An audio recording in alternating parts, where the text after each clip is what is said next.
So with Google Classroom, you've also got the option to create Guardian summaries so that guardians and such can get the information that's going on in Classroom without ever actually being a member of Classroom. So in this case, when they get these emails with summaries of what's going on, they never actually have access directly into Classroom. There's no credentials to be sent or remembered, and they just get these emails either daily or weekly. So let's see how that's going to look when you go to set one of these up in Classroom. When I'm here and I go to my current classroom, I can look at the people, and from the people page, I can see I've got an option here to invite a guardian for this account, and I'm already set up as a guardian in this account. And this will happen sometimes, especially when it has been from a previous year, because this student will have me connected to her now for any Google Classroom that she's made a member of, and that's for this year and next year and the year after. So if a guardian was attached to a student, say a year ago or 2 years ago, and maybe a teacher in between wasn't using Classroom a whole lot, parents may have forgotten that this is even a thing, or they've started marking something as spam or who knows what. But you'll get the response sometimes from a parent that they're not getting the emails, and how do they get the emails, and how do I accept the invitation? So here's what I'll do in this case. I basically start over.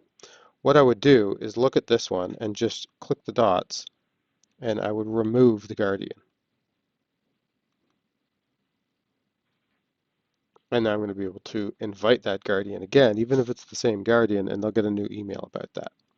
So this gets me kind of back to square one. This is as if I had never had any guardians in here at all. So before I even get started, I'm going to show you what this looks like under the settings here.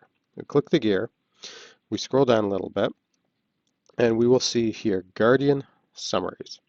So of course I want to make sure that's toggled on, because without it, nothing's going to happen here. Even if students do have guardians attached to them from previous classes, if I don't have this turned on, then these parents aren't going to get anything. So that's on, good. Right below Guardian Summaries, you have a tiny little link here that says See Examples. So let's just peek at what it shows us here. In this screen, it's going to let us know about how these Guardian email summaries work. It's going to say things like what's included. We have missing work included. So anything that has not been turned in yet is going to count there. That's going to show up. Then we've got in the upcoming work, so things that obviously aren't supposed to be in yet. These are things that are coming up tomorrow or in the next week, depending on the frequency that the Guardian has chosen for their emails. And then there's class activity. So this is going to include the announcements as well as just assignments and any kind of questions that you use with that question format that you post. Guardians who do sign up for these email summaries can't see the stream or the classwork or the people or anything because, again, they don't get access into Classroom. They can never actually go to classroom.google.com and log in. So how do they get these? Well, first you, as the admin, are going to send them an invitation. And then after that, they get their email and they can choose how they want to receive the future notifications from Classroom. So let's see, as I go down, what do they include? And this is where it mentions daily or weekly and can unsubscribe at any time they want.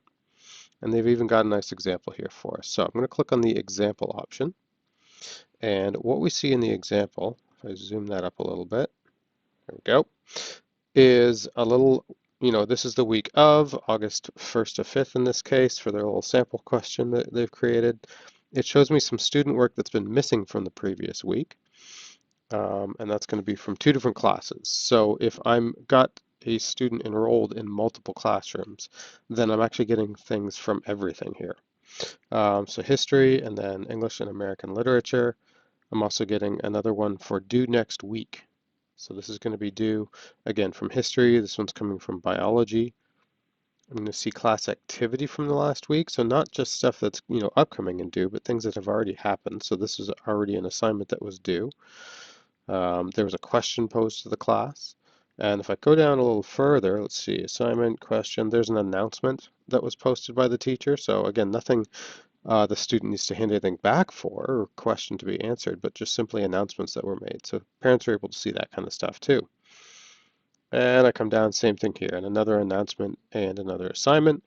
And below that, I have settings and unsubscribe. So settings is a place that parents would be able to go that's actually going to allow them to adjust sort of how often they get emailed, that kind of thing. But we're going to see that in a moment here.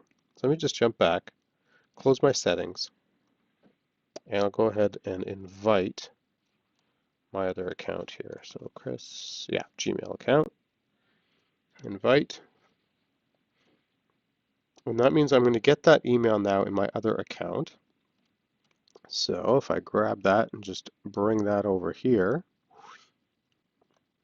I can see there is my from Google Classroom email, and I can click that open. I can look and accept that.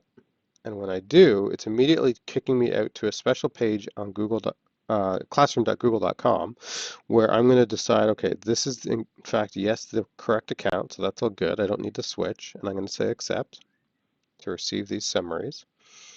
And on this page, I'm going to choose, do I want those weekly, daily, or potentially no summaries at all? This is the other reason that parents might say, oh, I can't see what you've been doing in classroom. I don't understand why. This is what's going on.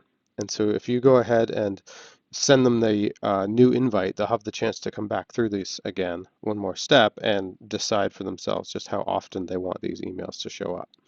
So I'll leave it at weekly right now. The time zone is correct. And we're all good. So I just close that. I don't need to do anything else. I've already hit accept, so that part's fine. And it means that if I just refresh this now on the actual teacher's screen, that should, perfect, pop right up for me now. And so that's given me a couple options, basically. It means that I can certainly receive all those messages now as the guardian whenever anything happens in classroom. But as the teacher, it means that I have this new email all guardians button right here. So I can click that at any time. It just spins up a new email for me that already has all the guardian emails added to it. Now in this case, there's only the one, so it shows up on the to line, but I'm 99% sure that when you have multiple parents, it's going to show up under BCC, which is your blind carbon copy. And that way, your parents aren't all going to see each other's email addresses when you do message the entire group. Get rid of that guy. Perfect. So that, like I said in the sample there, you can go check that out anytime you want to, and you'll be able to tell that you can very easily go ahead and create these Guardian summary emails essentially without ever actually writing an email. So they get these newsletters that summarize everything that's going on in the classroom, and you don't have to do anything else beyond all the announcements and the posting that you would have done otherwise. They just get a nice up-to-date sort of view of that so that they can stay on top of the student and make sure that things are actually getting done at home as well.